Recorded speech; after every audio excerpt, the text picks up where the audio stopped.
Det fint. Siden vi ganske mange og ikke så lett kan se hverandre hele tiden mens vi snakker, så tenker jeg da kan jeg like gjerne ta opp en sånn presentasjon. Det ikke noe særlig morsomt, men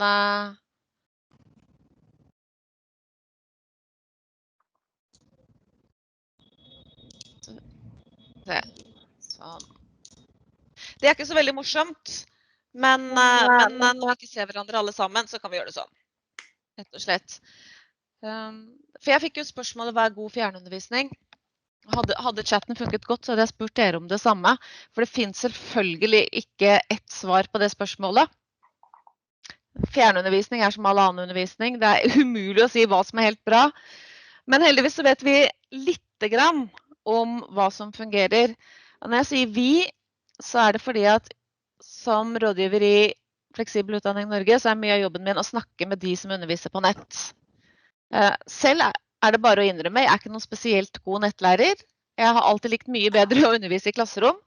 Men jeg har prøvd meg på de aller fleste former for nettundervisning selv, og kjent litt hvor skoen trykker. Og så jeg så heldig at jeg får lov til konstant å tilbringe dagene med å snakke med og lære av de beste. Så derfor så kan jeg si litt om hva som virker. Og det vi ser fra de som lykkes med nettundervisning, det at de setter eleven i sentrum. Og det veldig selvsagt, men akkurat hvordan man skal gjøre det på nett kan være litt vanskeligere. Så har de har mye elevaktivitet, altså elevaktive læringsformer. Jeg vet ikke hva som elevinaktiv læringsform, men læringsformer der eleven gjør noe mer enn bare å se og høre. Og så hører vi alltid at god struktur fryktelig viktig i nettundervisning. Så det valg og bruk av hensiktsmessig teknologi. Og så det å legge til rette for sosial læring og læringsnettverk. Det 5 sånne suksessfaktorer. Og det ingen som mestrer alt på en gang, tror jeg. Men det i hvert fall mulig å velge det som man tenker kan fungere for en selv. Og så har jeg rett og slett en PowerPoint med mange ord, for jeg tenkte at dere kan få den etterpå, så slipper dere å notere underveis. Rett og slett.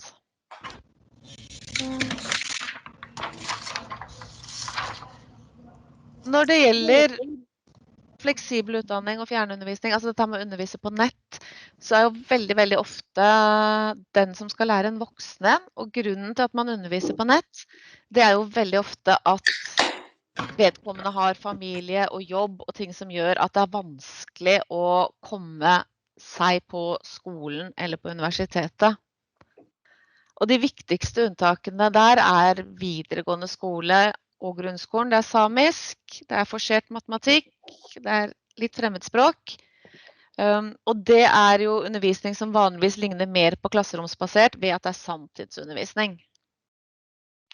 Så selv om våre medlemmer i Fleksibel utdanning i Norge, det mye fagskoler og universiteter, selv om de jobber mye med såkalt asynkron, altså at ikke alt foregår i sanntid, så kommer jeg nok til å prøve å snakke mest om samtid i dag. For jeg tror at, sånn som Gjermund og Kevin har fortalt, så samisk undervisningen veldig ofte videoundervisning. Og så får dere bare si fra hvis dere lurer mer på det asynkrone også. Så hvordan se eleven på en skjerm? Akkurat nå så ser jeg ingen av dere. Fordi at akkurat nå så sitter jeg kun med en skjerm oppe, da ser jeg egentlig bare min egen PowerPoint. Og når vi har mange på skjermen, noen kanskje har kamera av, så det veldig vanskelig for den som lærer å se alle elevene samtidig, hvis det mange av dem. Og da det gjennom tilbakemelding. Har du skjermundervisning og for eksempel har elever du ikke kan se hele tiden, så går det an å be dem sette et emoji i chatten, for eksempel. Altså, det trenger ikke å være mer konkret enn at det greit at jeg går videre? Og så kan du be dem sette inn en emoji i chatten. Så har du allerede en liten tilbakemelding, men du får sjelden den tilbakemeldingen på skjerm hvis du ikke spør om den. En annen måte å se eleven på skjerm gjennom oppgaver. også skriftlige oppgaver. Altså hvis elever får arbeidsoppgaver, så det jo sånn at vi som lærere, når vi gir en form for tilbakemelding på en oppgave som eleven har laget, det også en måte å se eleven på. Du ser ikke vedkommende inn i øynene, men du ser det den har gjort, og ser eleven gjennom din tilbakemelding på oppgaver. Og så har du uformell kommunikasjon. På Teams så vil det kanskje være chat, for eksempel. Det vil kunne være på læringsplattformer, hvis man bruker It's Learning eller Canvas eller gamle front, eller hva man nå bruker, Pedit, så vil det jo også ofte være, lærere kan også bruke små emojier, bare for å vise at du ser eleven. All skriftlig kommunikasjon trenger jo ikke nødvendigvis å være veldig sånn formell, og du skal gjøre sånn og ikke sånn. Man kan også bare bruke sånne små emojier som sier, jeg ser hva du har gjort her. Jeg skal ikke snakke veldig mye om svarte skjermer. Jeg skal faktisk, jo det skal jeg faktisk. Jeg skal gå ut av PowerPointen min, og så skal jeg be dere prøve å gi en tilbakemelding om svarte skjermer, om dere opplever at elever ofte sitter med kamera avslått, og om det litt problematisk i deres undervisning. Hvis det ikke et problem, så kommer jeg til å gå videre. Hvis noen opplever at det ofte en ting som i veien, så kommer jeg til å stoppe der. Men fordi jeg akkurat nå ikke ser så mye ansikter, så tror jeg gjør det omvendt av det man gjerne gjør med barn. Jeg sier at hvis noen vil at jeg skal snakke litt om svarte, ja. Anna sier at hun har mindre grupper som kjenner hverandre bra. Og det jo små grupper, og det jo dette med tillit ofte som gjør at elevene tør å ha på skjermene. Og små grupper jo ett som de erfarne nettlærere ofte bruker. Hvis du ikke får det til i store grupper, at du ofte kan få dem til å sette på skjermen i små grupper. Når vi har et sånt webinar sånn som vi har nå, jeg venter ikke at dere skal ha på kamera. Når jeg har satt på en PowerPoint, så synes jeg det hadde vært litt urettferdig av meg å vente at dere skulle sitte og ha på kamera bak den PowerPointen. Selv om det veldig, veldig greit hvis noen vil det. Da setter jeg den på igjen. Og så kommer jeg ikke til å hoppe ut av den på en stund, for det tar jo alltid litt tid.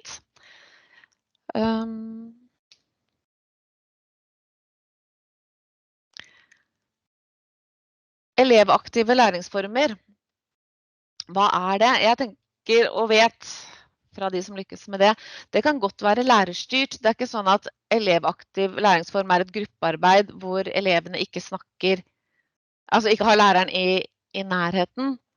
Noen lærere har i sanntidsundervisningen at de sender for eksempel elevene ut i små breakout rooms med korte summer, eller det kan være en oppgave som skal bryte opp et langt webinar. Si at har du en sanntidsundervisning i 60 minutter, så det lenge.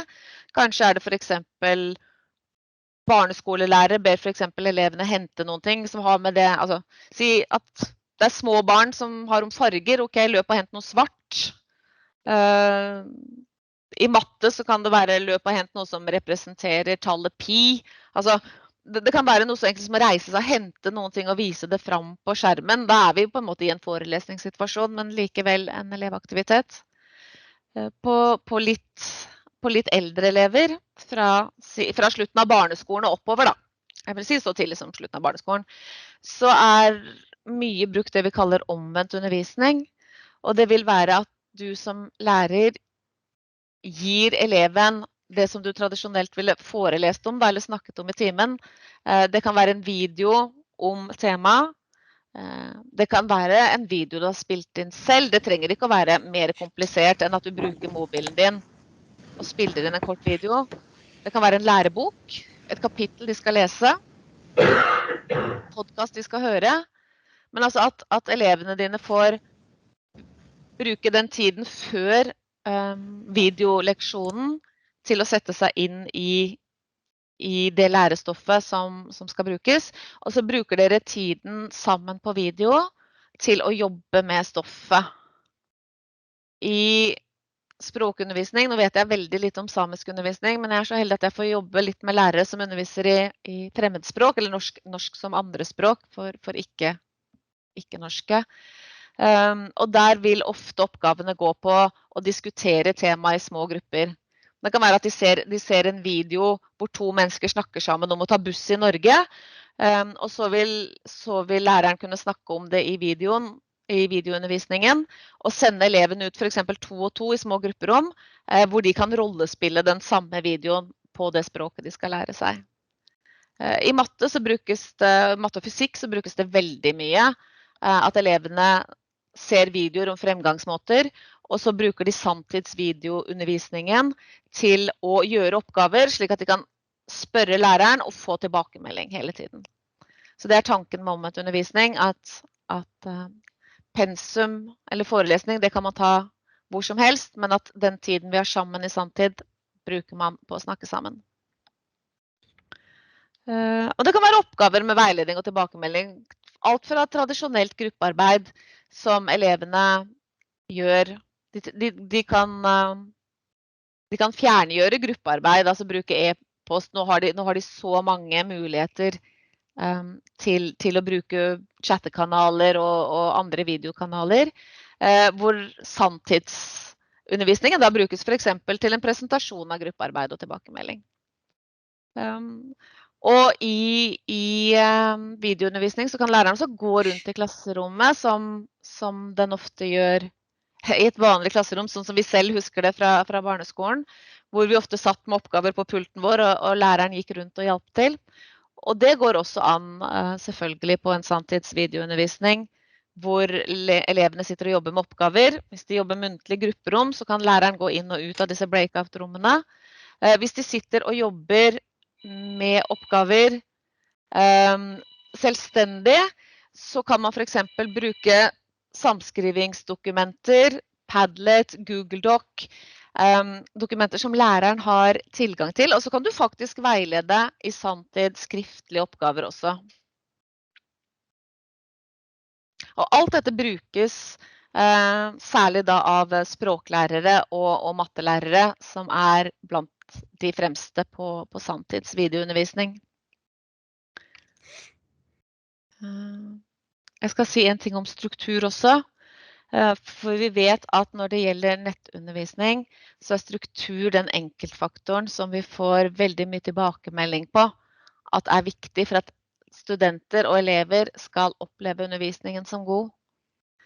Og det fordi at du har ikke all den støtten som ligger i rutinen i et vanlig klasserom. Når begynner økta? Timeplan viktig. Gjerne, hvis man har økter og kan legge dem til fasttid, så det ofte en veldig god ting. Skal man alltid komme inn på samme måte, så det sanntidsundervisning. Logger man alltid inn på samme måte? Man vant til at læreren alltid starter 2 minutter forsinket, eller starter læreren presis? Hvis læreren alltid starter presis, så lærer elevene seg forhåpentligvis til å logge på presis. Og det også noe med å styre hvis man blir litt forsinket med å komme i gang, ikke sant? I et vanlig klasserom så vil elevene hele tiden se om det skjer noen ting som gjør at undervisningen ikke starter opp med en gang. Digitalt så vil de ikke se det hvis ikke du forteller det. Så hvis du venter på noen som litt forsinket, eller at du må gå og hente headsetet ditt, eller at det en annen grunn til at man ikke starter når forventet, så må man fortelle det. Man må være litt tydelig på nett med strukturen sin. Hvis eleven skal finne læremidler på nett, det finnes så mange versjoner som ligner hverandre. Har du gjort et endring i et dokument de skal bruke, for eksempel? Som lærer så må du være ekstra nøye på at elevene kan finne særlig de digitale læringsressursene. Pass på at lenkene dine går direkte til den ressursen de skal se. Hvis du skal bruke NDLA, at det går rett til den ressursen du skal bruke, at det ikke går til innholdsfortegnelsen i NDLA. At hvis du har gitt en beskjed, men bruk denne lenka, men så endrer du lenke, så prøv å få slettet den forrige beskjeden, så det ikke ligger 2 muligheter der. Hvis du for eksempel bruker kalenderinnkalling, hvis du kan slette det gamle, så gjør det lettere. Så På nett så det vanskeligere å se umiddelbart om eleven din har funnet riktig ressurs, og du har ikke det non-verbale, du har ikke det romlige kontekstuelle. Så derfor så du nødt til å ofte være litt mer overtydelig og litt mer konkret. På nett. Og da går jeg ut av den her igjen, og så spørger jeg. Det noen som lurer på noen ting? Der kommer Gjermund med noen råd i chatten. Det kjempefint. Når jeg har på min PowerPoint, så ser jeg ikke den. Men det noen som har noen spørsmål, innspill, kommentarer så langt? Det egentlig mye mer interessant å svare på deres spørsmål enn å snakke om hensiktsmessig bruk av teknologi.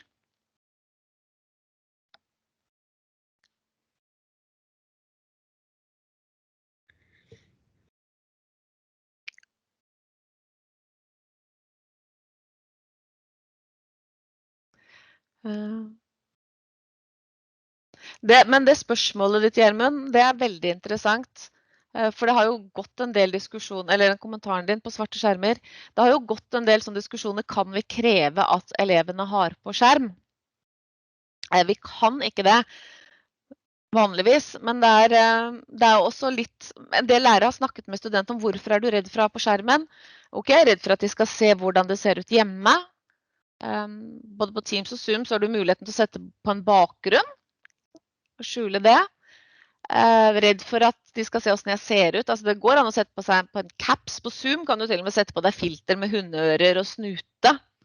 Så det finnes mange måter å ufarliggjøre litt det å ha på kamera for elever.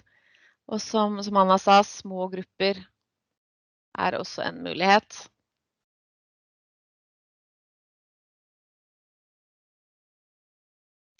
Men som lærer så det alt det som skjer utenom som gir deg mest mulig tilbakemelding på hva elevene driver med.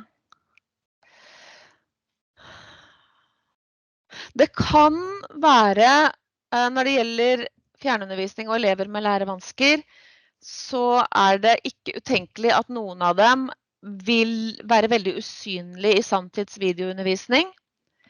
Og akkurat som man i klasserommet noen ganger tar ting litt sånn utenom diskret med de elevene, så har du muligheten, hvis du veldig god til å multitaske, så kan du i samtid også bruke chatten og sende, da skal du passe på at du ikke sender til hele gruppa, men å sende individuelle beskjeder til en elev som du vet sliter litt. Dette med å bruke grupperom kan også brukes til å differensiere, at de får litt forskjellige oppgaver. De trenger ikke å vite nødvendigvis hvem som får hvilke oppgaver heller. Man kan gi mer tilpassede oppgaver. Og den måten som sagt at de jobber alene med oppgaver, og du gir tilbakemelding. Og det kan du også gjøre som sagt med å la dem skrive, for eksempel i samtidsdokumenter. Når det gjelder oppgaver, så har du også digitalt, så tenker jeg at du har en del muligheter som gjør at elever som ikke, hvis du for eksempel har elever som ikke så flinke til å skrive, så kan det hende at de flinke muntlig. Og det jo veldig lett på nett å spille inn små videoer eller små lydfiler. For noen elever det lettere hvis de kan kle seg ut og lage en rolle, så at de slipper å være seg selv, men at de kan kle seg ut og spille en rolle. Men jeg har hørt av de som driver med språkundervisning av voksne, at der virker det ofte litt motsatt, at det kan bli flaut igjen. Men med barn og unge da, å lage rollespill og spille inn videoer. Det finnes også sånn som Kreasa og andre tegneserieprogram, hvor de kan lage enkle animasjoner og selv være en voiceover. Og da vil produktet kunne se veldig ordentlig ut for den eleven. Men du mer avhengig av å få tilbakemelding fra de elevene. Og kan ikke regne med at de henger med. Så når vi spør, det gjelder egentlig også elever som ikke har lærevansker, når vi spør, henger dere med nå, kan jeg gå videre? Så kan du ikke regne med at du får et ærlig svar nødvendigvis fra en klasse. Det kan være flaut og leit å si at man ikke skjønner. Repetisjon. Og det med anonymitet, Gjermund, det jo en sånn ting som, hvis man kan få være anonym overfor klassen, så det en sånn ting som gjør at en del elever som kan være litt generte, kan blomstre veldig på nett.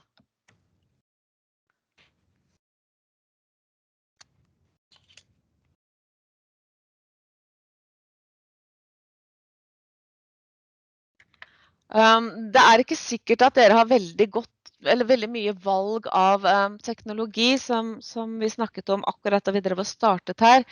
Så det jo ofte sånn at når vi driver kommunalt eller fylkeskommunalt, så får vi valgt en god del teknologi for oss. Akkurat nå vi en prosess i Norge hvor vi skal lære oss å velge og tilpasse universelt utformet, og vi opptatt av GDPR og personvern, og det ikke så lett å ta i bruk digitale og nettbaserte læremidler som ikke godkjent. Det kan være litt skummelt. Men innenfor de teknologiene du har, så det jo ikke sånn at selv om vi underviser på nett, at vi alltid må velge nett. Det kan godt hende at mange ting og mange oppgaver lettere lar seg arbeide med og bearbeide gjennom for eksempel å lese en papirbok, gå ut og plukke noen ting, skrive på et papir, så at vi bruker nettet til å kommunisere med folk som vi langt unna for eksempel. At vi bruker nettet til å repetere. At det å kunne snakke sammen på nett gjør at du kan få en forsinkelse som gjør at du kan tenke deg om og formulere deg godt. Så at vi kan velge å bruke de funksjonene som gir elevene ekstra støtte, og så trenger vi ikke å bruke alle. Og vi trenger ikke å skrive på nett bare fordi at vi har nettundervisning. Vi kan bruke blyant. I forhold til brukeren, det jo en helt egen vitenskap å velge de riktige bruken i forhold til alle slags funksjonsutfordringer som folk kan ha.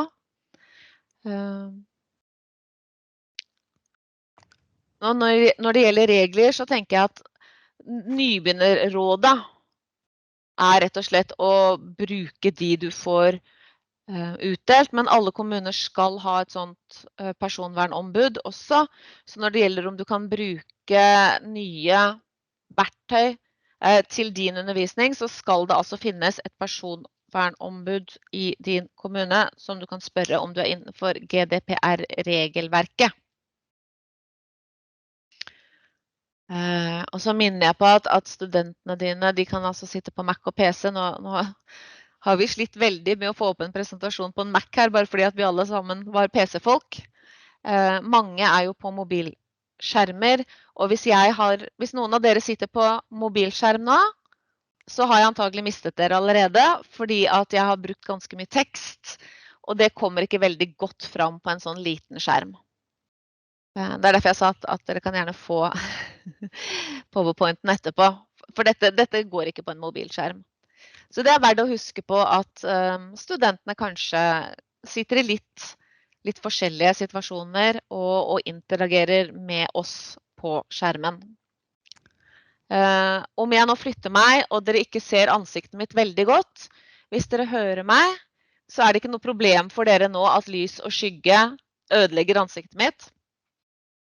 Men det viktigste at dere kan høre meg, og derfor så har jeg et integrert webkamera, men jeg har brukt penger på et ordentlig headset. Og det siste jeg tenkte jeg skulle si, og det kan dere hive dere rundt og gjøre med en gang, det at læring sosialt, og vi trenger læringsnettverk.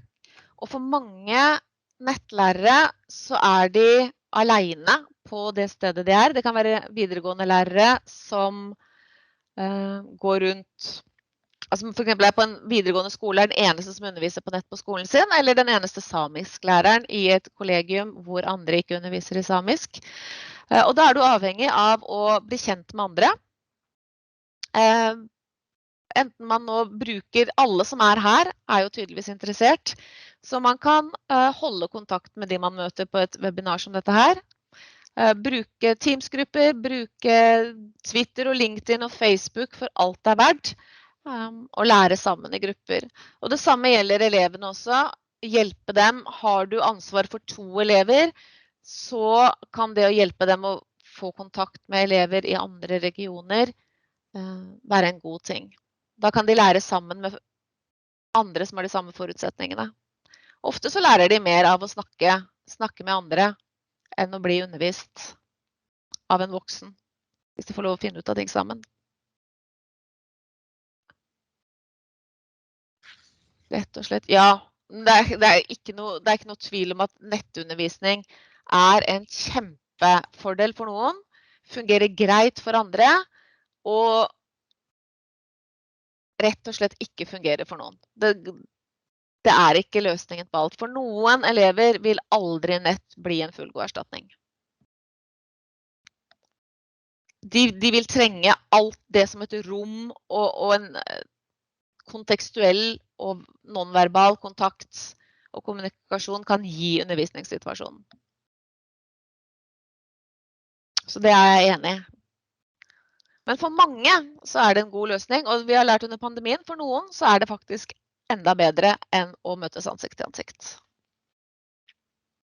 I hvert fall i noen fag. Jeg tror det er meningen, Kevin, at du skal si at nå er tiden ute. Ja, du har vel kanskje et par minutter til, men det går helt fint. Du har fått noen spørsmål underveis som du også har svart på. Jeg vet ikke om hvis det er flere spørsmål, så kan dere bare stille dem i chatten helt umiddelbart, eller bare ta ordet, men da må det gjøres nå, før vi skal introdusere neste innleder. Jeg kan også nevne, i forhold til det spørsmålet Hanna hadde her på slutten, så blir det etter jul kjørt et eget webinarspesial om spesped i fjernundervisningen, rett og slett. Så det kommer til å bli veldig interessant, så det kommer vi tilbake til dato på.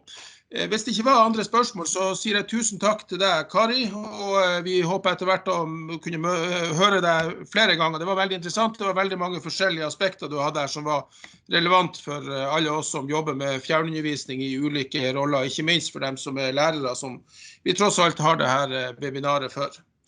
Det ligger nederst i den presentasjonen, så har jeg lagt ved noen ressurser som kan være gode å ha for lærere, bare så det er sagt. Noen gode lenker til noen gode ressurser. Kjempefint. Tusen takk, Kari. Now I have the pleasure to introduce you to Shlomo Eitan. Some of you have heard him before on several Sami conferences in Norway. We see from the beautiful background that he lives in Jerusalem. We see the old town of Jerusalem there.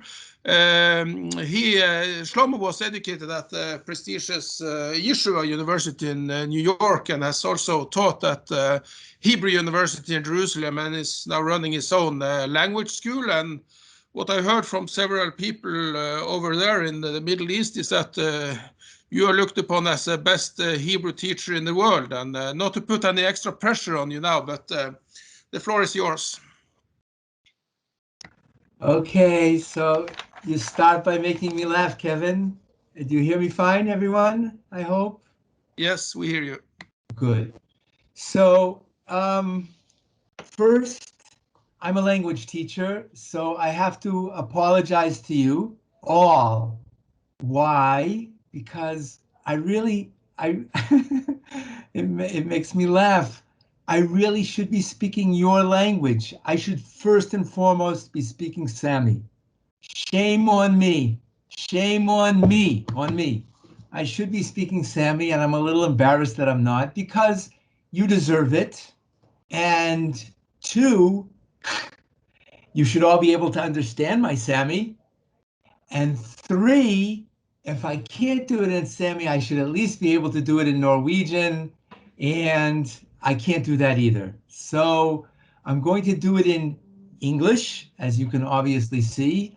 I am a Hebrew teacher now for over 40 years. This is, it's my beard is getting white. I'm getting old. I suppose according to standards that are set here in this country, I should be retiring soon.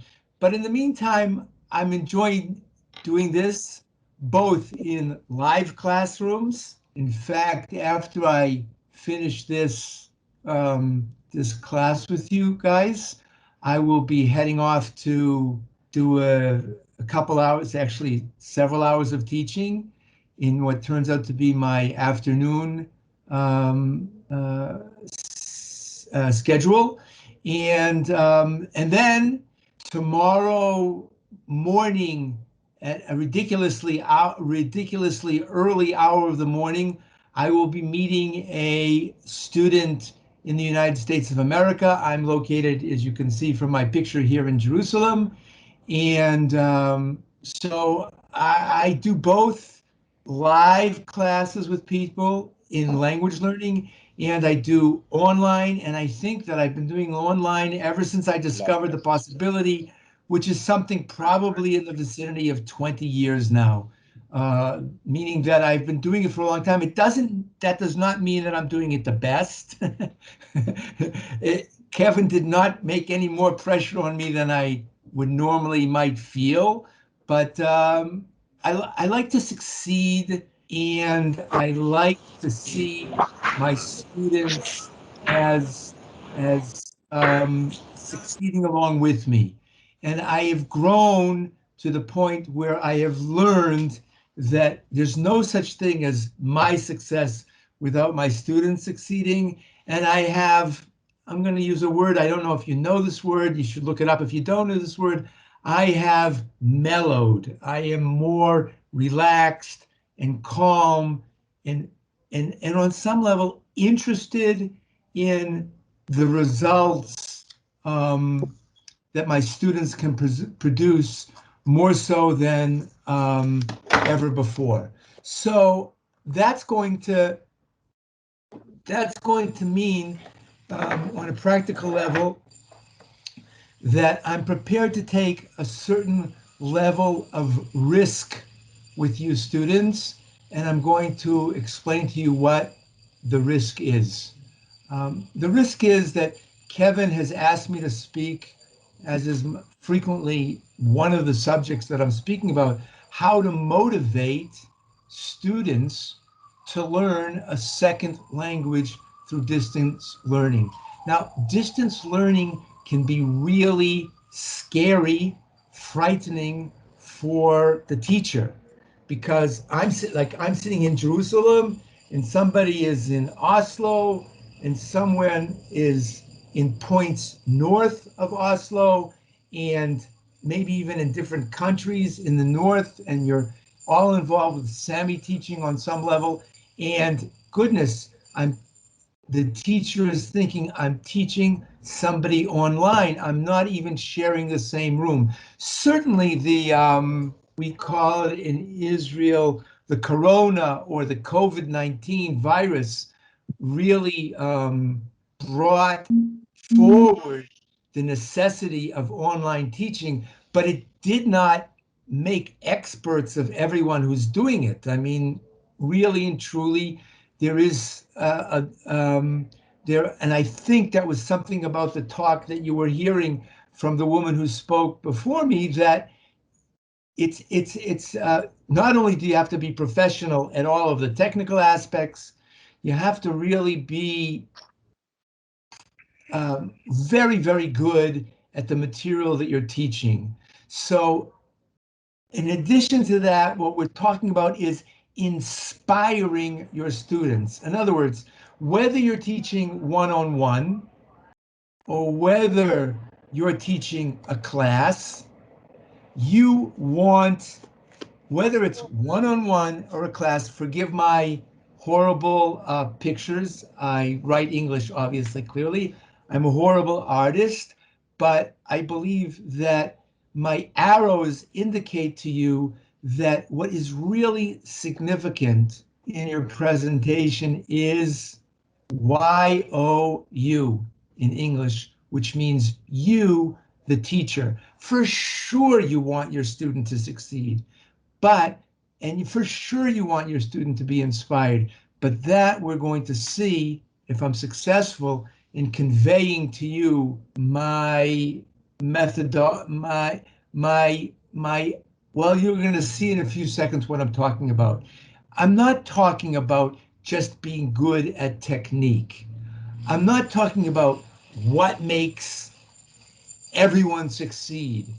I'm talking about what I believe is the most critical factor that I believe will make you succeed, will help you succeed. And indeed, I am walking on territory or on ice, perhaps, that you'll forgive me, maybe I shouldn't be walking on, but as Kevin gives me a rather free hand to discuss the things that I want to discuss with you, I'm going to open up the possibility of discussing something very, very personal, very, very private, perhaps private, to each and every one of you, that is, like I said, more about you. And then in the second part of the class, I would like to discuss techniques that I've just gained over the years that I think are very applicable and maybe valuable for you right now in the very, very next class that you give. So I'm going to start. So I'm starting with something called the golden circle. The golden circle is not an original idea to Shlomo Eitan, that's me. It is rather an idea, and I'm going to provide with you the details. You can see them on the board. I can share with you this URL. There is a fellow named Simon Sinek who has a phenomenal TED Talk in which he elaborates the system, but fundamentally speaking, it is about this. It is about why in the middle of the circle, how anywhere around that, and what around that. And in particular, when we say this, we're talking about you, the teacher. What does that mean? It means that you have to come into the classroom knowing why you are there. Now, I appreciate there's a lot of people there listening to me speak, and it really would be appropriate for every person to have a one-on-one discussion. But you guys are the teachers, and I don't know, I literally do not know, but I suspect that not frequently, do people discuss with you the reason that you're doing what you're doing. Now, let me make clear to you, I don't think any of you is doing what he or she is doing to fill his time or to make himself or herself rich and to watch the money go into the bank account. I believe that each and every one of you, and myself included, and I believe that part of what makes me so successful, and maybe solely the single factor that makes me so successful, and I claim that I am successful, and I have testimonials from my students who write to me once the year has gone by or the academic year has gone by. You know, you changed my relationship to the language. You have taught me how significant this is. I really want to do this. And the reason this is happening is because all of my students can immediately detect fancy word in English that's being used all over the place these days vis-a-vis online learning, because my students know that my passion, that's the word, passion is what's driving me in my attempt to learn with them Hebrew. I am driven to do so. I really think it makes a difference. I really want them to succeed in knowing what I know. So much so, I'll give just a crazy example. is that my email address, and you can test me to see whether I'm telling you the truth, is welovehebrew@gmail.com. I didn't even know what it meant way back then when I had my first email address, what it meant to choose an address. I thought you chose, I didn't even know that I could have simply chosen shlomoeitan@gmail.com, which I still don't have. Rather, I have We Love Hebrew. What all of my students are detecting is that my why, my personal why, is conveying to them that they too should love the Hebrew language. They should become so familiar with it. They should become so good at it. They should become so excited by it and so wish to learn it that we can look each other eye to eye and say, indeed, we love Hebrew. Now, I don't think that there's there must be some Sami on the planet, but I don't think that there's a Sami on the planet who is teaching the Sami language who doesn't feel that his or her email address should be We Love Sami, because that's indicating a little piece of how much you love what you're doing. And it's your students who much more than they will ever pick up on the actual particular learning that you do with them, they will pick up on the love and the passion that you feel for the language. So, having said that, and maybe perhaps a teeny bit more painful in the sense that I don't know how frequently you have asked yourselves the following questions. Number one, I'm reading out loud. You can read along with me. What is it that turned you on to teaching the Sami language? If you'll go really deep, I do not think it has anything to do with honor or awards or money. It has to do with something that made you feel that your own belonging to the Sami people made you the kind of person that wanted to pass that on to the next person. Question number two, when did you feel touched by your own connection to your own people? I don't know what it was. I literally do not have the slightest idea, but I think it's connected with a story. And I think that every one of us, myself included, has to ask himself or herself, what is my story? Maybe I sat once at a seminar.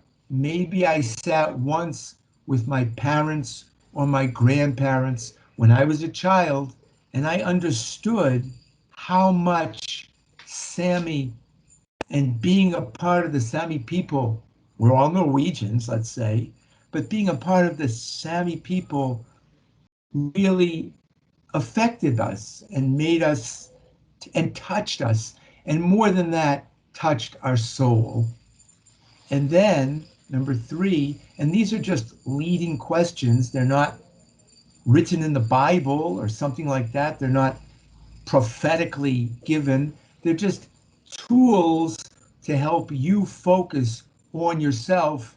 When did you feel, in question number three, when did you feel that your connection to your own people was so valuable that you wanted to play a role in maintaining it? It was significant. It was important to you. It was important to you, not only, let's say, for example, vis-a-vis yourself, your own personal connection, your family's connection, your wife's connection, your husband's connection, your children's connection, but you realized that I would like this to, in the time that I'm given to be on this planet, I would like to be able to convey my love, my passion to my people. And these are the kinds of questions that will motivate you and place you in connection with your personal passion to be associated, to be a member of the Sami people, and certainly to reach out to students online and to deal with them. If they feel how do I say this nicely or correctly? If they feel that you are connected, then they too will feel connected. What I'm saying on the deepest level is, I don't think it's about the skills that you have as much as you're working to clarify for yourself how much it means to you to be teaching the second language or the third language of Sami to your students as a language that you really believe they must enjoy, maintain, preserve, and this ultimately is not about them, it is ultimately about you. So with that point, and not really answering these questions, but rather with that point, I conclude this section of the class in the sense that I would like to share with you that I took the liberty, I hope Kevin isn't upset with me, I took the liberty of explaining to you people what I think is the single most important factor that every one of you, and myself included, has to discover. I've discovered that vis-a-vis Hebrew, and I wish that you will succeed in discovering for yourself vis-a-vis Sami.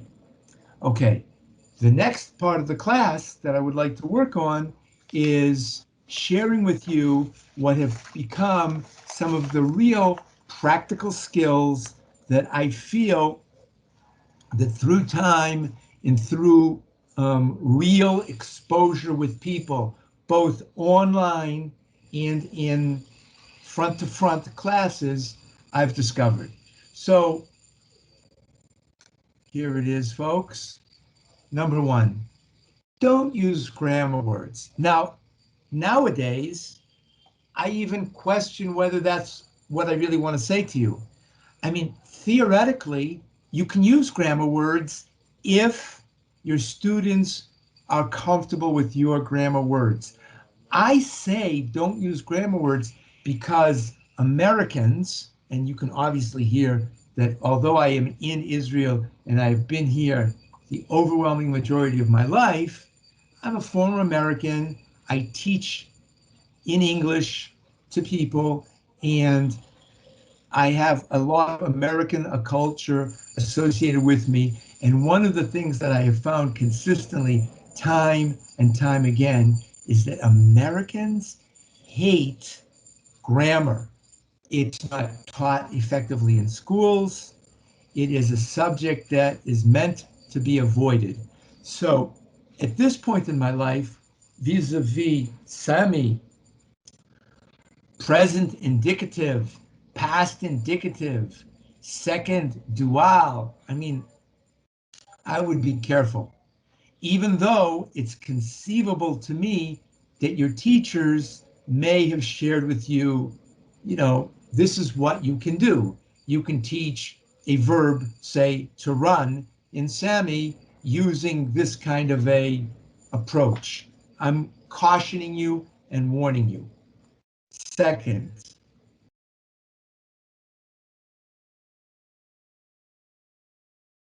this, I think, is not simply my style.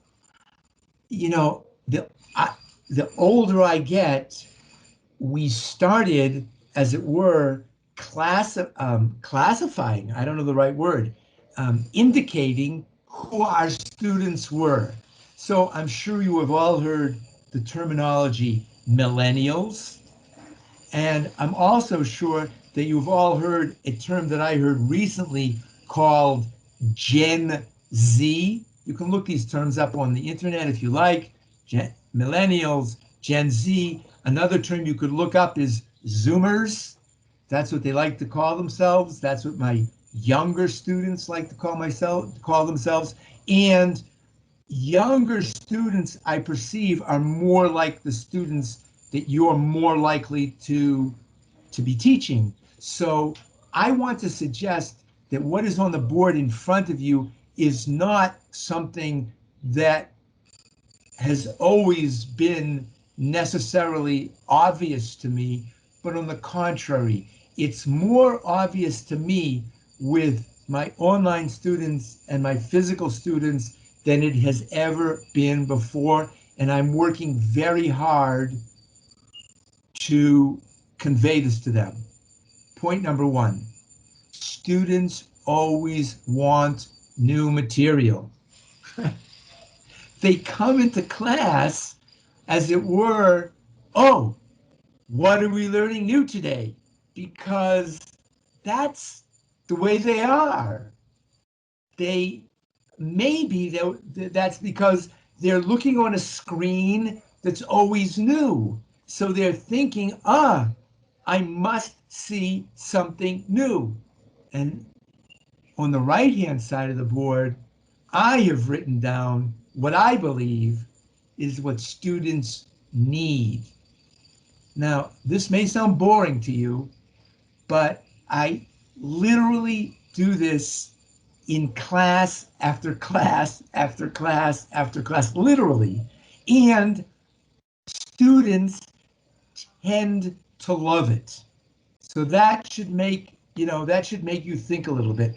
He says that he does this in virtually every class, and students not only love it, but they often ask me, hey, could we do some review, please?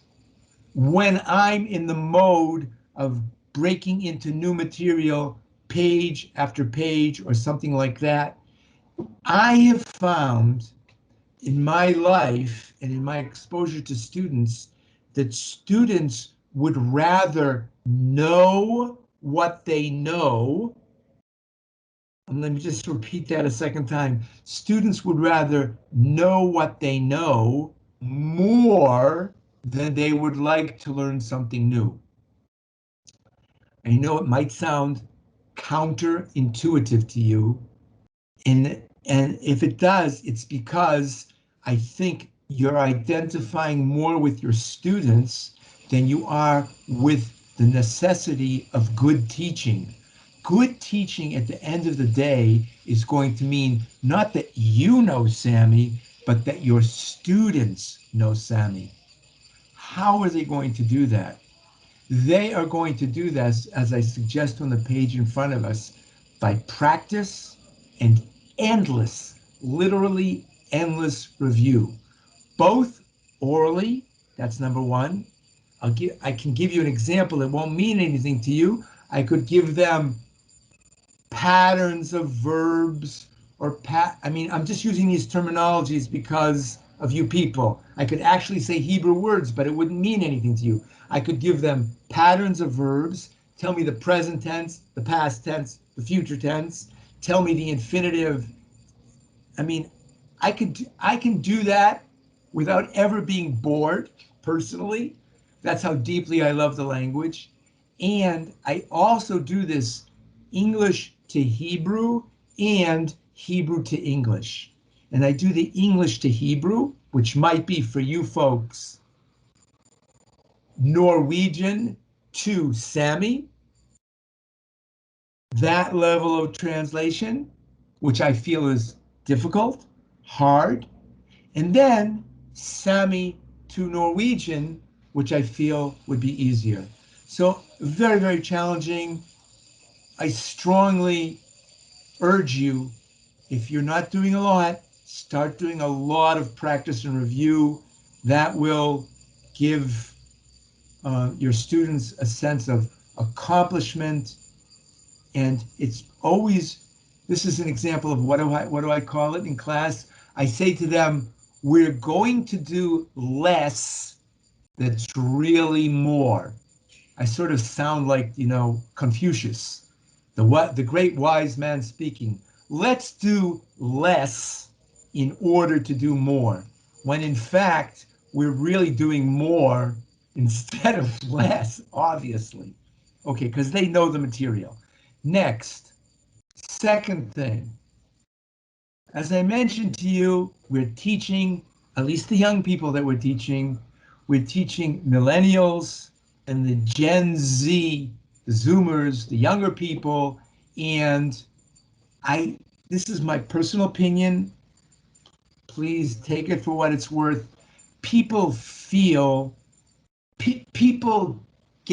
Students get really turned off. They get really turned off when they're told that they're wrong.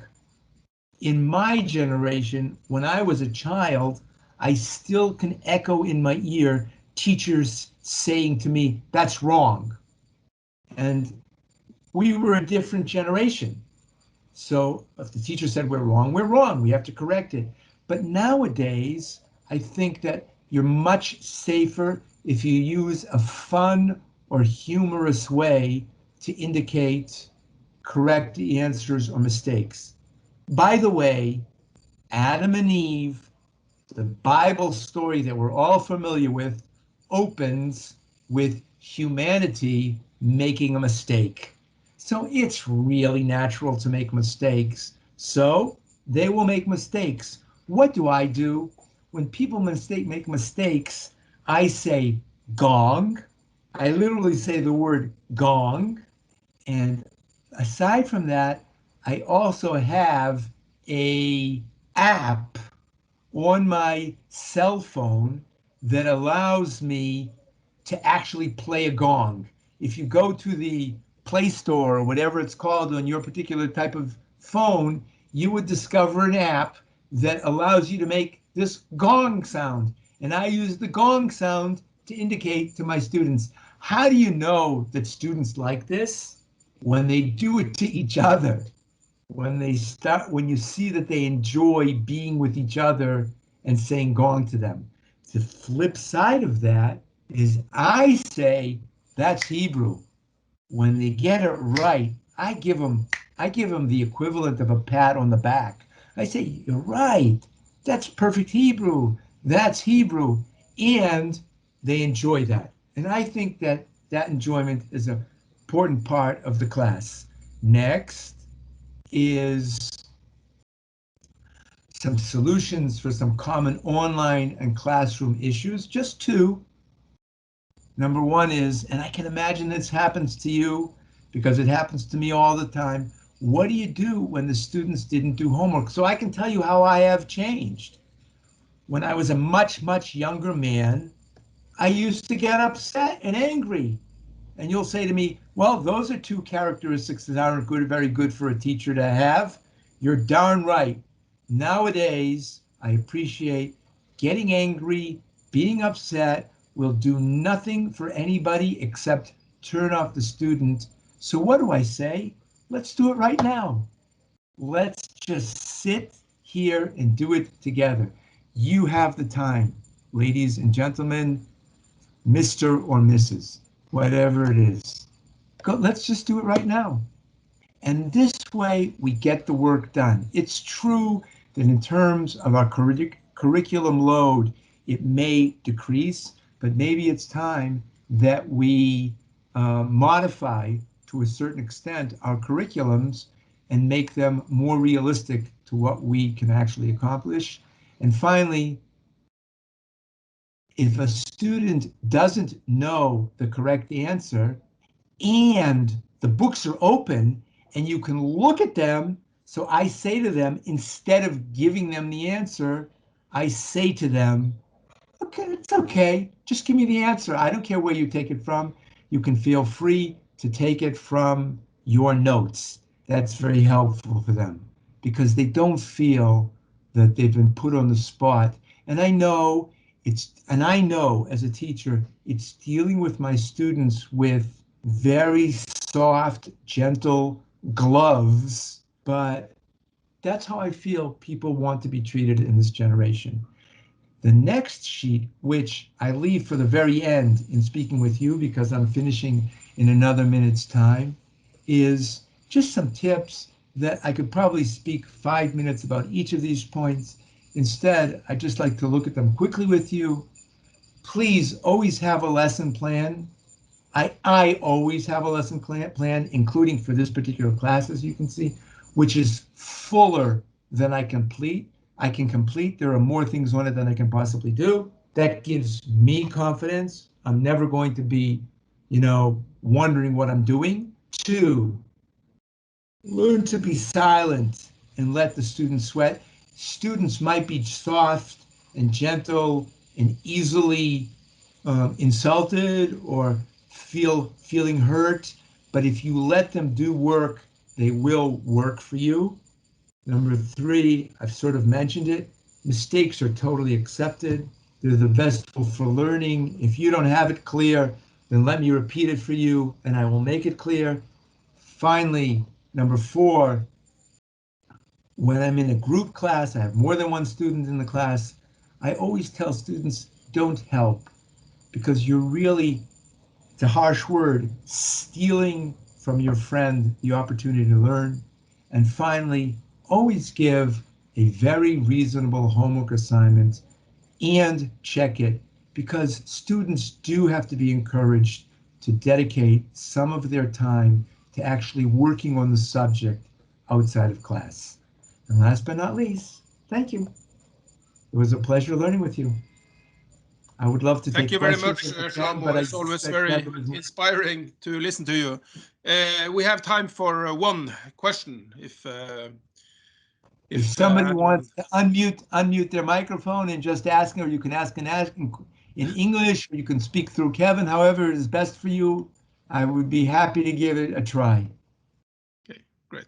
There has been some comments on the chat, but I think it doesn't seem to be any more questions now. So once again, thank you very much, Shlomo. We will probably hear from you again in the future. Best of luck.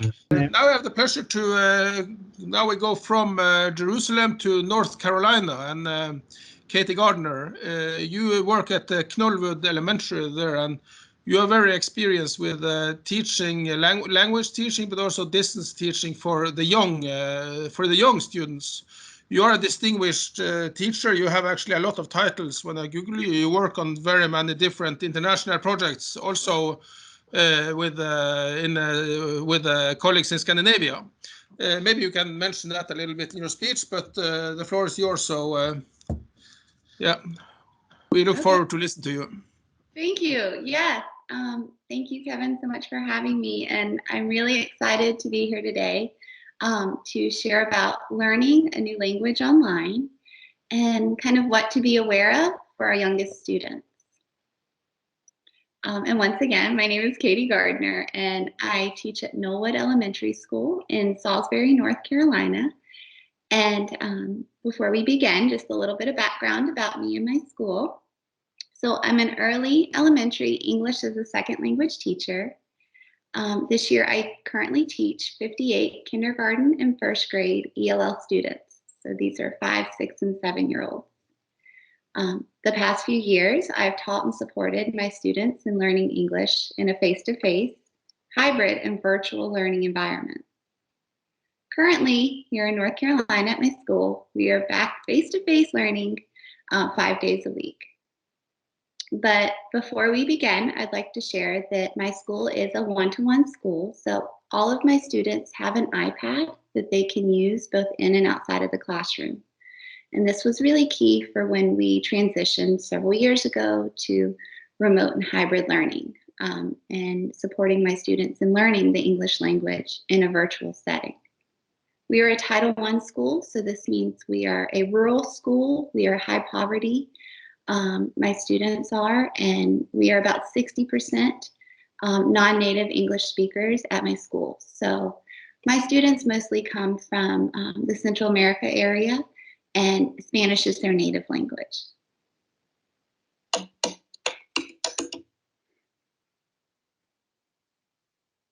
So as we know, teaching early learners a new language through online tools and digital devices can be a challenging task. Whether our young learners are learning in a virtual or hybrid setting, they bring various amounts of background knowledge and experience to the new language and our learning environment. Sometimes they may have little to no development with academic skills. For example, many of my young ELL learners come first time away from mom, first time in the school setting. They don't know how to hold a pencil. They can't write their name. Many times they can't recognize their name on a print. So it's really about motivating and engaging and exciting the students in the learning. So today I would like to highlight 3 very simple yet effective strategies and techniques I've found that engage, motivate, and support our young students in learning a new language online. I will discuss and showcase how my youngest learners effectively learn literacy and language skills online through personalization, pictures, and play.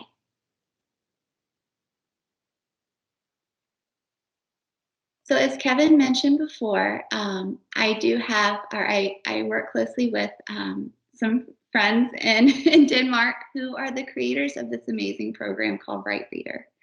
And here is what the website for the program. It is a web-based tool.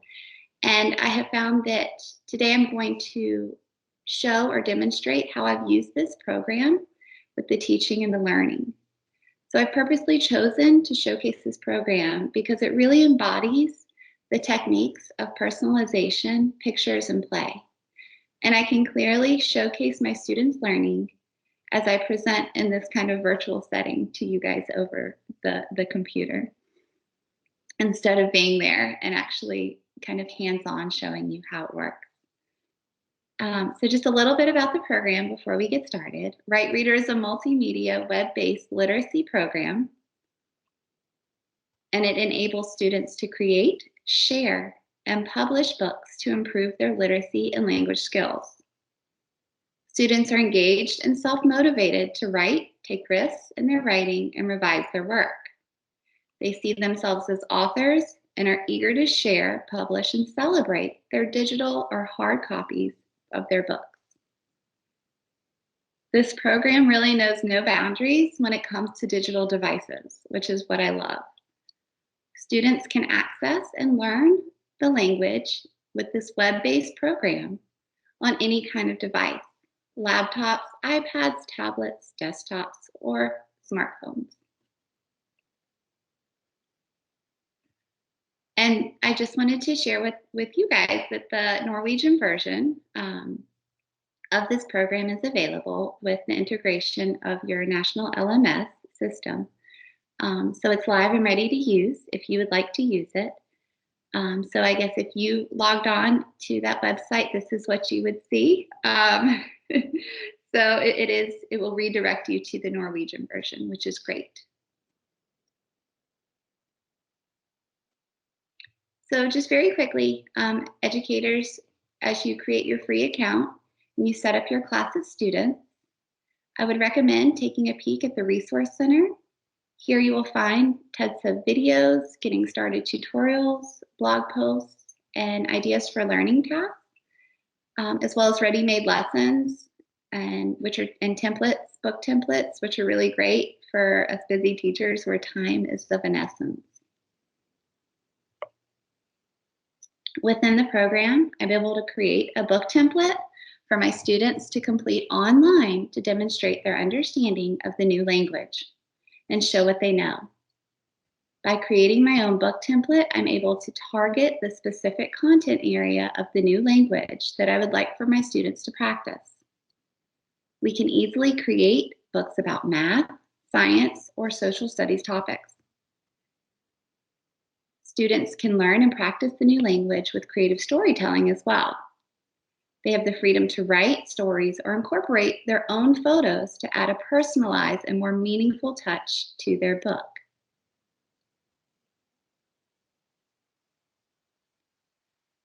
So circling back to those 3 simple techniques I shared at the beginning, beginning with personalization. Personalization is the act of designing or producing something to meet an individual's requirements or needs. So in other words, as educators, how do we scaffold and support the learning so that all students of all ages and stages or academic levels can succeed in the task? It's important to have an understanding of your students when creating the learning tasks, especially our digital tasks, such as knowing their language proficiencies in reading, writing, speaking, and listening, those language domains. Do you know if your student has a wide variety of background vocabulary and knowledge? And how can you create a multimodal literacy and language learning experience where a combination of communication modes are used for meaning making? So now I'd like to show you how I scaffold and personalize the learning using the Right Reader platform for my young learners.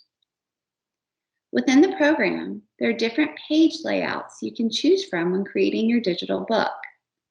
I'd like to start with this picture book layout because many of my early learners are not yet able to write in our language. By asking my students to create a wordless picture book, they can begin by practicing speaking and listening skills in our new targeted language.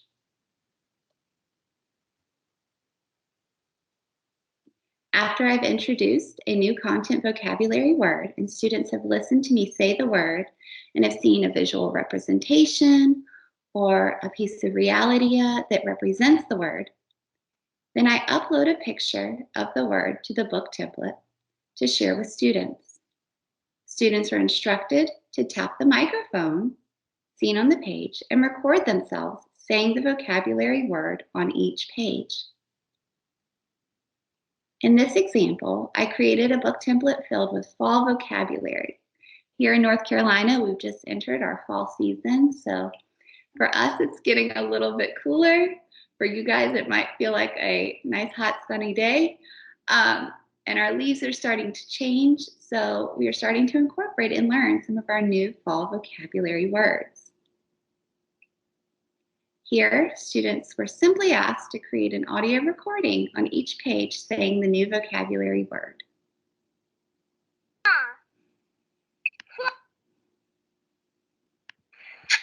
Ready? Acorn. Acorn.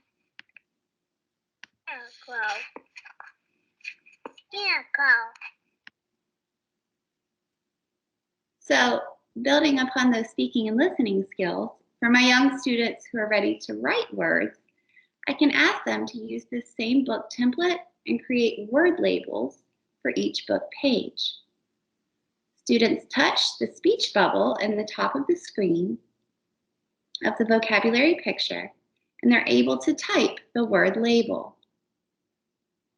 They can customize the look of the word label and tap and drag or move it around the picture. If a young student is having difficulty writing or typing the word label, they use the dictation feature on their digital device. So this might look, if you pull up a keyboard, it might be where you tap the microphone and the student speaks into the device and the device types it out for them.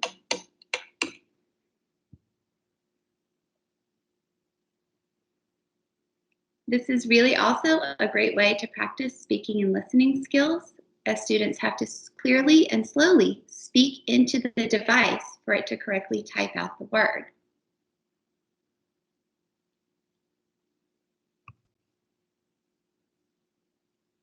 After creating the word label, the students would tap the microphone on the page to create an audio recording saying or reading the word.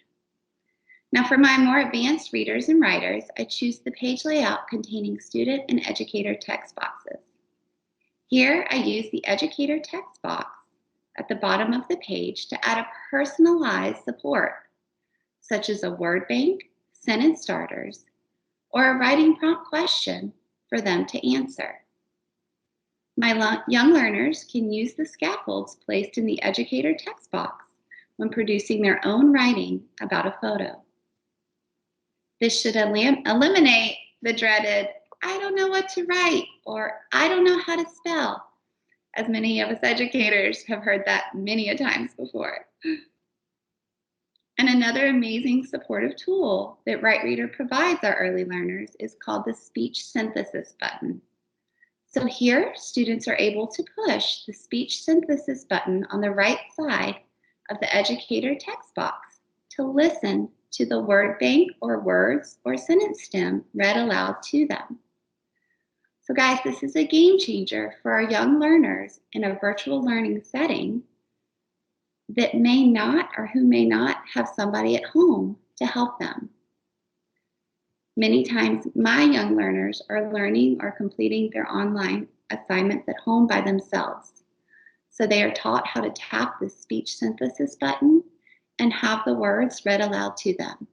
And they can listen to it as many times as they need to for that support. Here's an example from when my students were learning about how mother animals care for their babies, demonstrating the use of that speech synthesis.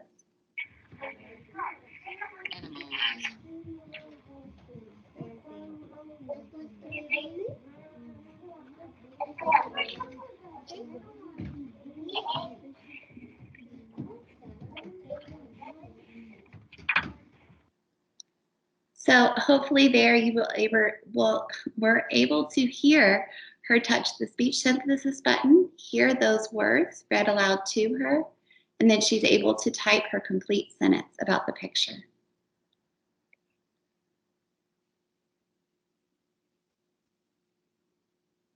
To incorporate a speaking learning task into our book, students were also asked to record themselves reading their writing on each page. Here's an example.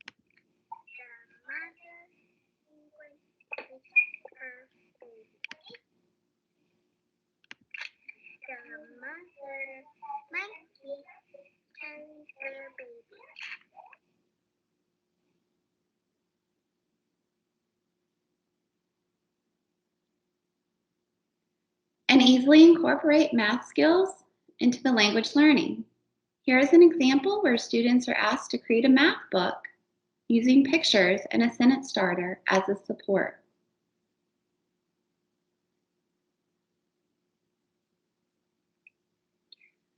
As we know, using students' native language is also a fantastic way to personalize the learning. If a student has a strong mastery of their native language, the more successful they tend to be in learning that new language. Here, students can easily create a bilingual book using that educator and student text box.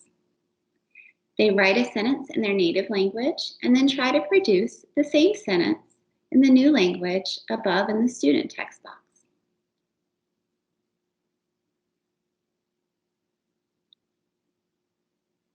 And we mustn't forget the importance of our young learners practicing those pencil to paper skills, despite learning online. So here we ask students to create a paper writing sample about a vocabulary unit of study. Then they turn it into a digital book. In this example, we were learning about weather words. Students took pictures of their writing samples and created an audio recording to showcase their learning digitally. I love how this platform so closely resembles the look of a real book. Ooh, sorry, that was loud. Weather is warm when storms I feel blue. I swear. So with that example, I just wanted to share the importance of creating those blended learning tasks. Even though our young learners are learning a new language online or using digital devices, it's still so important to create those pencil to paper products to practice foundation and fundamental skills. So one of the most engaging and easy way for our educators to support young students in learning a new language online is through the use of pictures. A picture is worth 1,000 words, and there are some so many language learning opportunities to be had with a drawing, a personal picture, or a professional photograph. Here's how my students have learned English through the use of pictures and digital book creation tools with RightReader. So let's quickly begin on how to access images within this RightReader platform. First, tap on the picture of the mountain. So once again, you can use this on a desktop, iPad, smartphone, whatever your students have access to. And up pops the image tools. So students may choose from a preloaded image bank with a variety of categories such as animals, Minecraft, fairy tales, cars, farm. They may tap on the search button where they're able to search in a kid-friendly search and a safe search, a word or a unit of study. And once again, I love this for my early learners because I know when they're searching for a picture, it's a kid-friendly safe search. So they will see things that are appropriate for them. Or you can select camera and take a picture or a photo of your own using the camera on your device. This also allows you to then upload from your camera roll your picture into the illustrations in your book. So let's begin with a simple practice with creative storytelling and speaking skills. So here my students used the preloaded drawings from the RightReader image bank and created audio recordings just simply describing the pictures they saw. Those days at school. First, apple kiss on the butt. Next, the owls counting the numbers.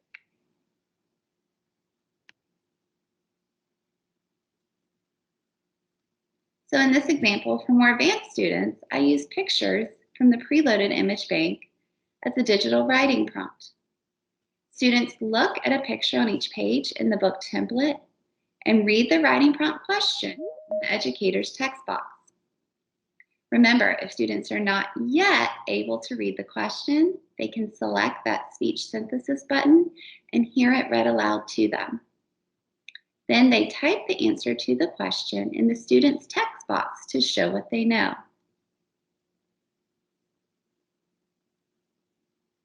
Here's an example of how my young learners use the image tools to demonstrate their learning about the concept of big and little.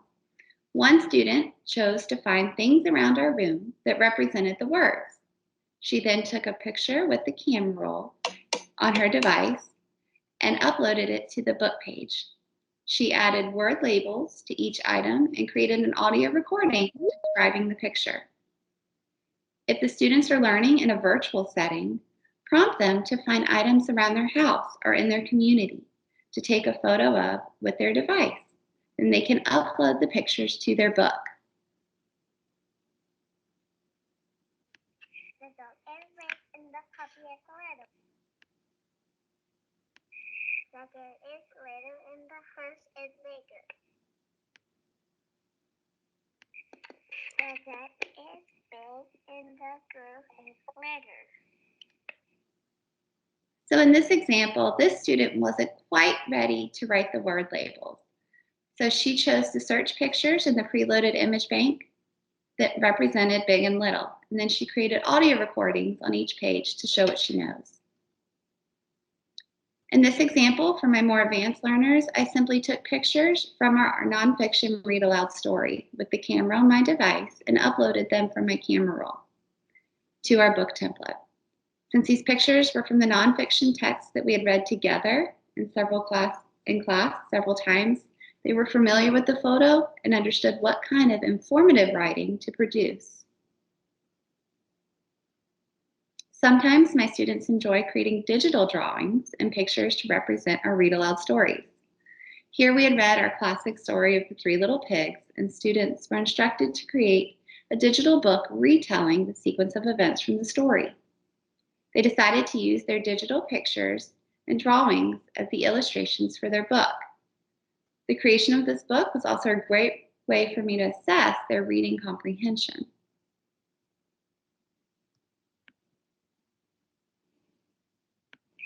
Next day, they built a house of bricks and it was sturdy.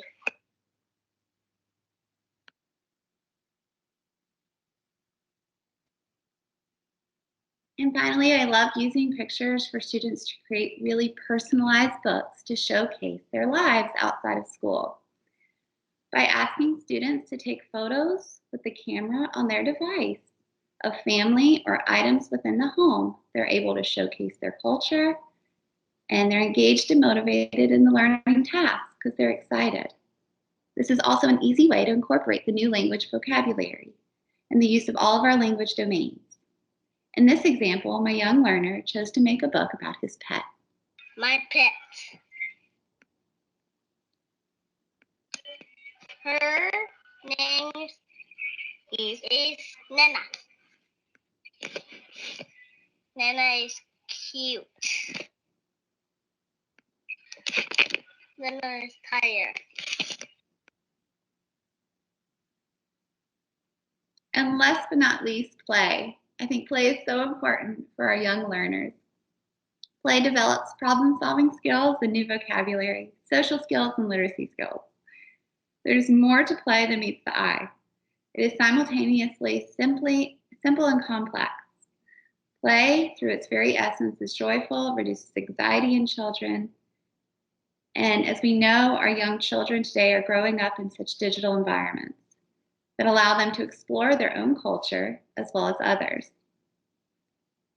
Traditional play with digital play in the area of social learning opens the walls and homes of schools and allows children to experience how they are connected to their immediate environments as well as to larger, more worldly ones.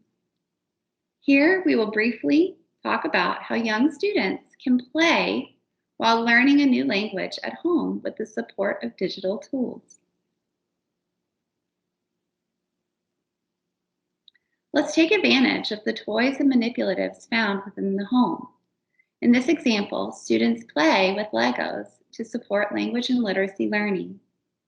Ask students to use toys at home to build a scene or a story. Instruct them to take a picture with the camera on their device of the toy creation and upload it to a page in their Right Reader book from the camera roll. Early learners may create an audio recording of their book page describing their scene. And more advanced writers are asked to write words or label the pictures. In this example, students were asked to create Lego scenes from our Read Aloud Stories Snowmen All Year. This was a fun way to assess their comprehension of the story as well as practice language skills. Once again, an idea of how you could incorporate this within the Sami culture is after reading perhaps a traditional Sami folktale or children's book, ask the students to recreate the events or a scene with their toys at home. They can then create their own retelling digital book.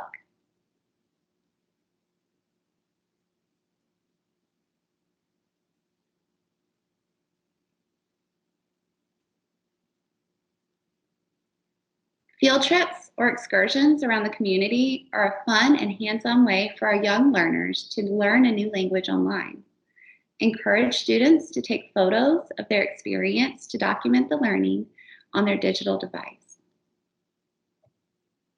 Use these pictures students or other educators took during these field trips or excursions to create a book filled with pictures, words, and audio recordings to retell their adventure and demonstrate what they learned.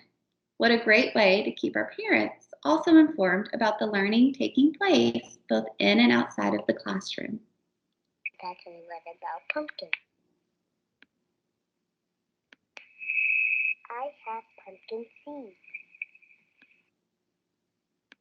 The seed sprouts. So we recently went to our pumpkin patch and learned about the life cycle of a pumpkin, being that it's fall and we just have green.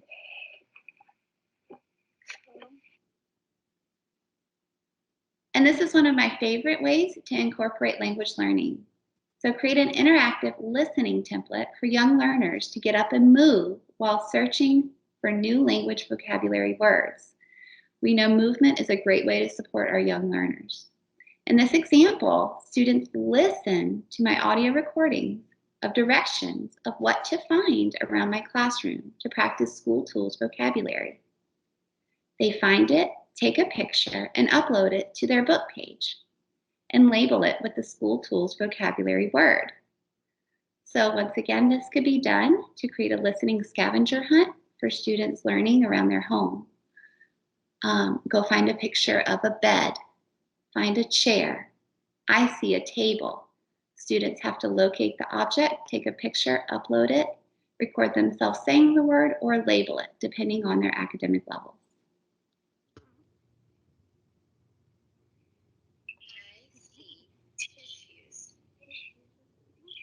Now she's looking for the tissues.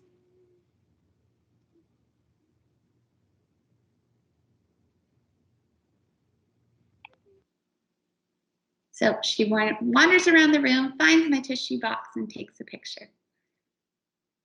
And there we go. That would be the final product.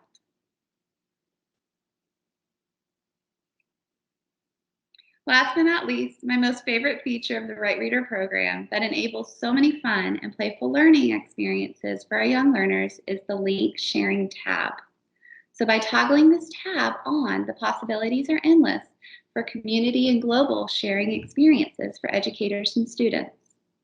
This shareable link allows for our young authors and book creators to connect with others worldwide and share and showcase their work. This also allows for students to share their books with family living outside of their community. And one of my favorite projects that we have done is our school book global collaboration. My students, my early learners, created a school book showcasing our school and shared it with others around the world. Here is an example of a book we received from another school in Sweden. I split screen and shared both books on our TV in the classroom, and we compared and contrasted how our schools were the same and different, while also learning about their culture. We have started to receive books from other classes in Greece, Central America, and so it's just been a great way to kind of create a global collaboration project. And then to create those foundational skills, my students were asked to write pencil to paper about our findings and comparing and contrasting, as well as draw pictures. The download and print button also allows for our young learners to see themselves as actual book creators and publishers. This takes their creation to a lifelike experience as their digital books become hard copies, such as some of these as an example. Educators can print students' digital books to create a paper copy. And sometimes, if you would like, this could make a great holiday gift, surprise gift for your students. You could print them and mail them to them or give them to the students before the holiday break. And they're super excited to see their books come to life. Or you could display their printed books in the public library or a school book fair for family, friends, and community members to read. In this example, we created a student showcase experience after writing our own fairy tales using the fairy tale images in the image bank to practice our creative writing skills. The students dressed up in our most beautiful fairy tale costumes, and we were proud to read our books aloud to family and friends. For many of my students, unfortunately, they have limited reading resources at home. So printing their books and giving them to take home and keep is such a special gift that they treasure for a lifetime. So finally, teaching early learners a new language through online tools and digital devices, as we know, can be a challenging task. But whether the young learners are in a virtual or hybrid setting, these three simple yet effective strategies and techniques can be used to engage, motivate, and support learning. So to conclude the presentation, I would like you to join me if you would like. I have created 2 different book templates for you to follow along and create your own Sami book. If you would like to follow along, you can scan this QR code using a smartphone or a tablet you may have at home now, and you'll be prompted to enter a username and class code. I'll give you a couple minutes if you would like to follow along with this hands-on learning experience. You may also take a screenshot or a picture of this and interact with it at a later time if you would like.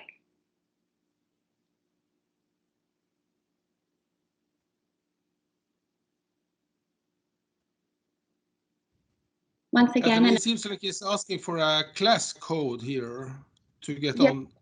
So it would be M3JF.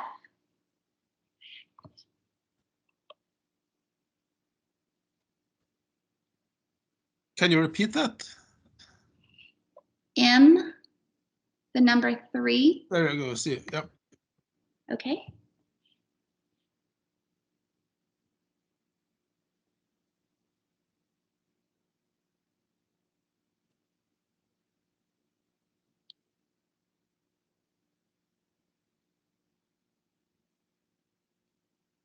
So just moving along, and we can revisit it in a little bit if there are any questions. Once you've logged in, you will see 2 Sami book templates I created.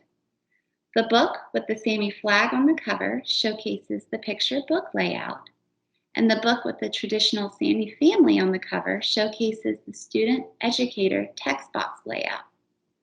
So to access the templates, you would click on the blue circle at the bottom of the screen, as shown here.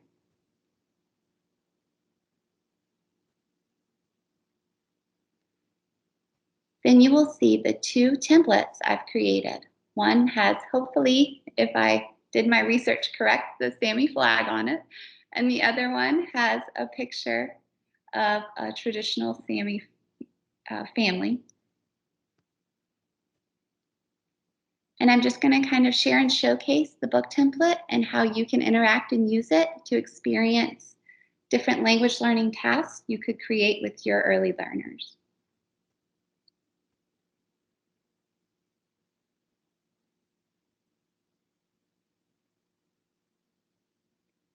Beginning with the picture book template, this is hopefully what you should see in different ways you can interact with the book to experience a language learning task.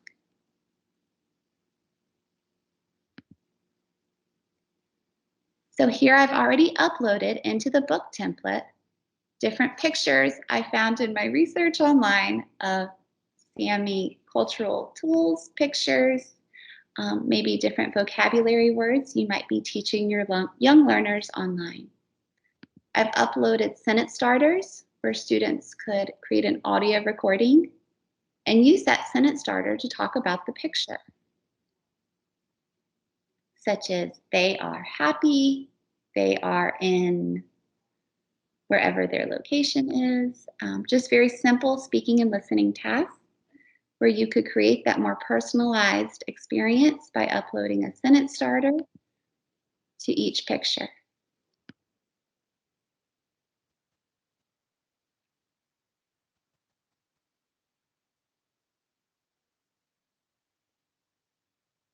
In the other book with the student and educator text box, students, this might be for more advanced students who are ready to write.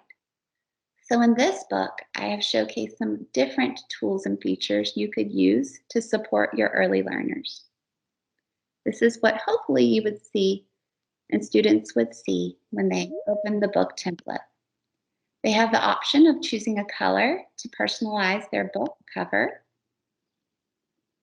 They can type their name. They can record themselves reading the title of their book.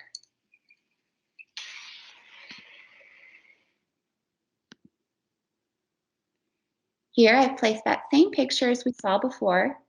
Students can listen to the sentence starter. Sentence starter, the Sami people live in _. And then they can write their answer in the student text box to the sentence starter.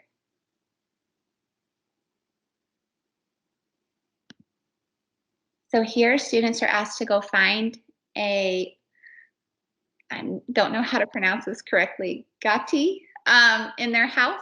They would take a picture using their digital device, upload it to the page, and then write about their picture.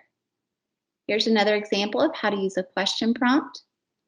Students could record themselves answering the question prompt and then type their answer to practice writing skills. Here's a more interactive tool where students are asked to go take a picture of their mittens with their camera on their device and upload it, creating an interactive learning experience. A very simple task. Describe the Sami flag in 2 complete sentences. Use the word bank to help you in your writing. So in a way, an example, you can create an audio recording of directions for students to listen to and then answer in their book in writing. Write about things you would buy in the Sami market. Use the sentence starter if you need help with your writing. So once again, the purpose In the Sami market, I buy _ is for students to be able to listen to the directions. You know, our young learners might not be able to read a direction for a task online, so they're able to listen to the audio recording and then complete the task. Students can choose from a word bank, finish a sentence,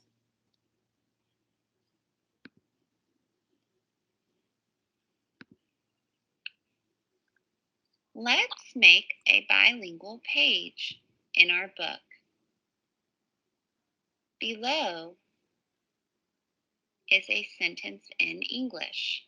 It says, "This is a reindeer race." Write this sentence in the Sami native language above in the student text box.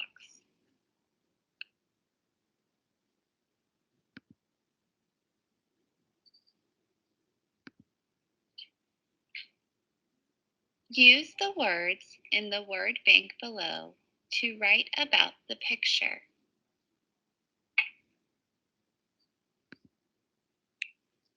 So hopefully, my purpose in sharing this program is that we know with our young learners and learning online in a virtual environment, it's challenging and they come to us learning with so many different backgrounds. So this platform is a fantastic way, being web-based and children accessing it on any kind of device to support the learning. We have students that might just need speaking and listening practice in learning our new language, where others might be ready to be challenged to read and write.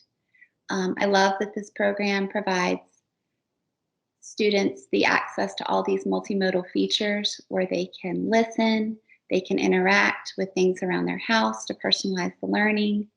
And there's just so many different ways that you can create engaging and motivating learning tasks with this platform. So hopefully you have some ideas on how to create engaging and supportive online learning tasks for your early learners. So thank you so much for having me. And once again, my name is Katie Gardner. I enjoy sharing and collaborating in global projects on Twitter. And please feel free to reach out to my email if you have any further questions. So hopefully you were just inspired and have some ideas to take back with your early learners that are learning online. Thank you very much, Katie. It was very interesting and I think also very useful for us. There are several questions and comments here, and I think I'm going to read them and then you can answer each of them. The first one is from Hannah.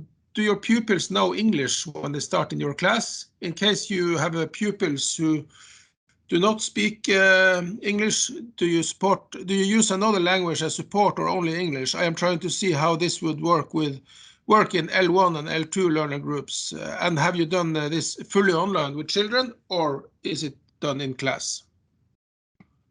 So yes, that's a great question. So no, the majority of my students come to me speaking no English. So I do usually use Spanish and English when teaching my learners. We used this Right Reader platform when we were completely virtual online, as well in a face-to-face learning environment. So the great thing that I love about it is that I can create an audio recording of how to complete the task in Spanish, and students can listen to that Spanish and then understand what to do. So they have that support. So as long as you can kind of show students how to go to the website, put in their username and that class code, they're able to start creating their books. So really the hardest part for my early learners is the signing in part.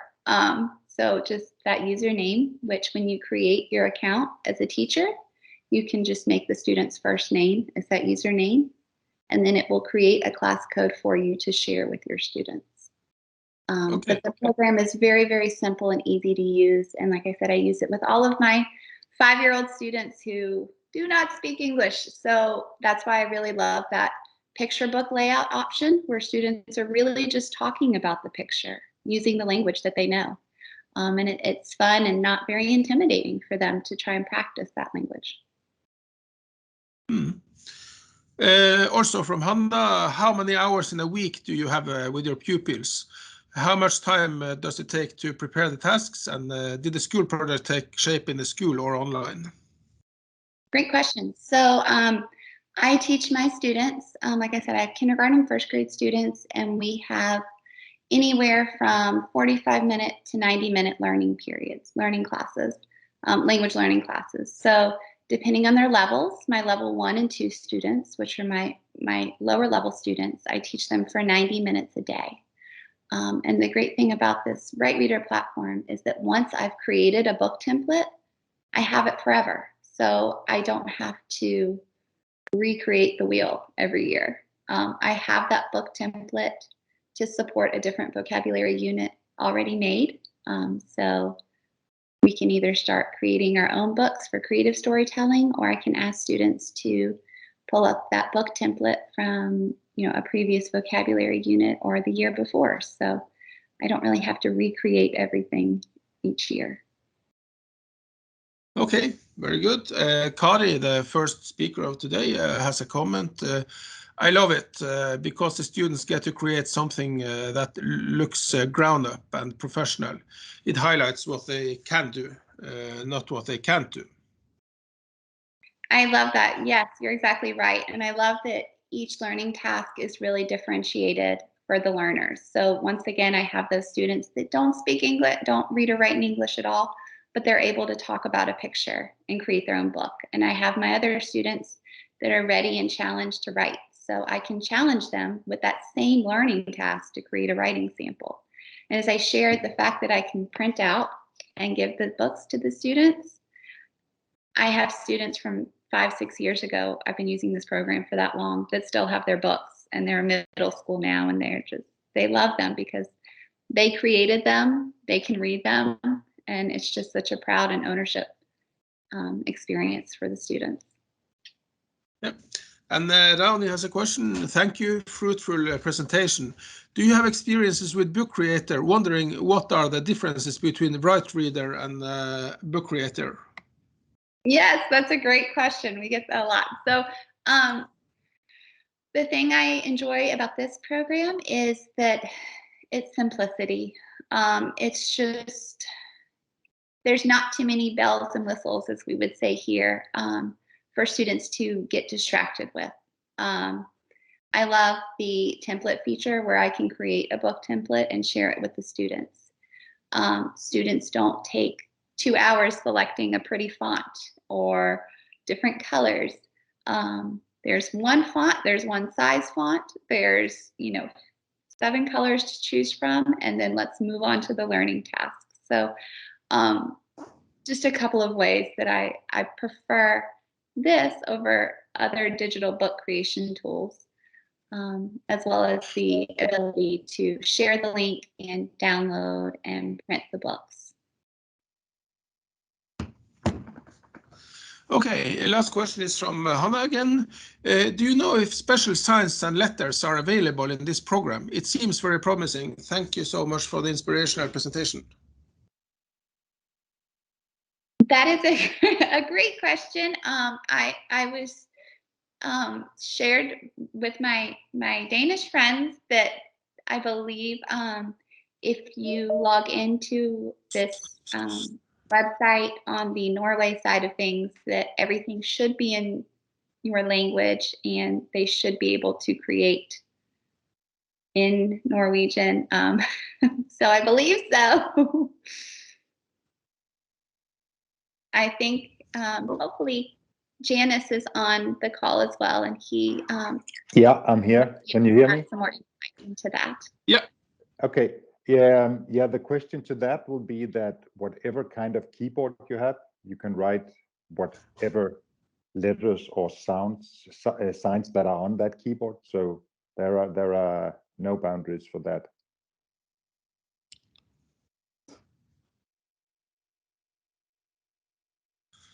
There is also a comment from Tore Høgås from Utdanningsdirektoratet. The example from a Swedish school at least has the letter that Swedish Ö. Exactly. So it has. Yeah. That's probably because that's a part of the keyboard that had been used to create that book. Okay, very good. I think at somewhere in the future we need a webinar only on this Write Reader and the projects. It will be very interesting to hear much more about that, and also to see more how you do it in practice. And hopefully also when the pandemic slows down somewhere in the future, it's possible to get you over to Norway in person so you can present at the conference. It's a little difficult still. Okay, I'll switch to Norwegian. Thank you very much, Catherine. Kan minne om at den 8.